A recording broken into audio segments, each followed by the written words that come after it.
God is a touchy story. It was fire and brimstone. God's just gonna send you to hell. You're never gonna come back, and you're not gonna have a choice of redemption. So don't do anything wrong. I really don't mean to be bashing churches or people in churches, but a lot of people there are very judgmental. And, you know, I was the wrong kind of proud because my hair was blue and I had a mohawk. And it's really difficult for me to believe in things because for so long nothing was apparent for me to believe in. All the elements are here, and that's what paganism is basically about, is elemental work. And I'm the type of person who's like, okay, if it's not there, I'm not gonna believe it. But I mean, the earth is here. I was pagan. So I could see it, I could touch it, I could feel it, I knew it was there, I believed it. I did not want children. I've never wanted children, I don't like children. Then we found out I was pregnant, which just made my stress levels go through the roof. A lot of things went down. I told him that I didn't want to be with him. I was not keeping this child. I needed to go home as soon as possible because I was getting the abortion done. Well, the telling my family about it was kind of difficult. I had decided that we were going to tell everybody that I miscarried, so that when I got home I could just go ahead and get the procedure and not have to deal with my family. Everybody but my mom, because I had already told her that I was still pregnant. And I refused to talk to anybody. I didn't care what anybody had to say. That was my decision, my mind was made up, and they were pissed. I had tried a lot of drugs to try to kill Navy.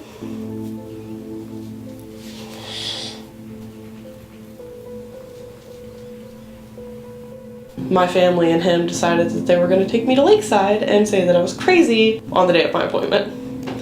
And I was infuriated. When I got out of Lakeside, it was the legal limit where they have to cut off and be like, no, we can't do that because it's illegal. So I really didn't have a choice. My mom took me to the confidential care bus, and my mother thought that it was going to be, okay, this is gonna make her realize she wants to keep this child. It didn't. I still didn't want kids. So I get on there and I'm like, okay, this is a bus and it has doctor stuff on it. This is weird. And then Christine came out and was talking to me and gave me the paperwork, and I signed it, did all the stuff I needed to do. And then she brought me back. But she was just talking to me, wasn't trying to pressure me into keeping it, wasn't trying to pull the whole, well, you have to keep your child or everyone's gonna hate you. She was just kind of like, okay, here's what's going on with your body. This is what's gonna happen. And I was like, okay. I'm just not gonna talk to anybody because I don't want to hear anything you have to say. Because I don't care, because I'm not keeping this child.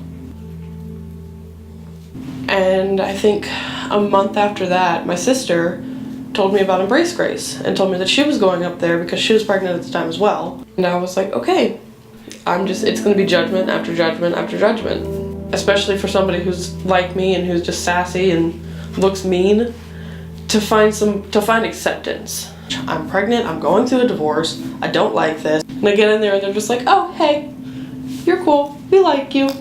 Anyway, we're gonna go on with this whole thing that we're doing and talk about how children are basically a blessing. Even if you don't believe us right now, you might later. I don't like talking to people. But when I came in, the first person who said anything to me was just talking to me, saying hi, asking how I was, and I was like, I'm here, so how do you think I am? And I was just mad at everything. I was mad at God, I was mad at the women in Embrace Grace, I was mad at my sister for taking me there. And even with me being mean and having attitude, she was just like, okay. It's very hard to be angry at somebody when they are so happy. And not even knowing any of these women, just felt love radiating off of them. It's like, okay. What? I was just confused. Because it didn't make sense to me. Like, how could you put so much love and so much care to somebody you didn't know? And I would have never thought that I would have said that about somebody in a church. It was such a drastic change, and that worried me at first because I was like, I don't trust any of you because I'm not a trusting person. But they didn't let me block them out. If I didn't talk to them, they messaged me, or they called me, or they found me on Facebook, or they came to my house. And it took me probably about 4 times going up there to actually start listening to them. Sorry. But when I did, it kind of started to click in my head that maybe this isn't that bad. I was starting to have fights with myself. It was inner turmoil. Basically, I was just being selfish. I was like, okay, this isn't that bad. I can handle this, maybe. And then by the end of it, I was like, okay, these are all just like my sisters, they're fine. Everybody's cool. I'm not getting judged by anybody. So maybe, just maybe you were wrong. Talking to myself, maybe you were wrong.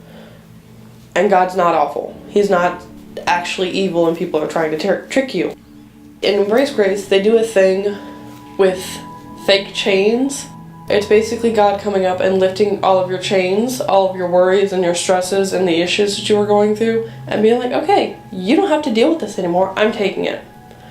And that kind of broke me when we were in there. I don't cry in front of people. I did that day. I was like, okay. He can't not be real with these people. Because there's no way that they would act like this without someone like him doing that. I don't know how else to explain that one. I'm happy now, which is weird for me because I don't usually let myself be happy because I don't feel like I deserve it. That's crap, I do. And that's another thing that they kind of made me realize because I would put myself down so much. But they don't let you dwell on things like that. They're like, okay, yeah, we get it. It sucks. You can feel bad about that, but you're not going to sit there and dwell on it. Come on, here's things to fix it. And Navy is now 7 months old. The cutest thing I've ever seen. If it wasn't for them, for Embrace Grace, for everybody that does it, I don't think Navy would be here. I don't think I would be here. I don't think I'd be Christian either. Because they kind of opened my eyes to what Christianity is and to who God actually is. There's nothing I can do to thank you guys enough. It's really hard to express how somebody can show that they care for somebody else. So I just wanted to say thanks for being there.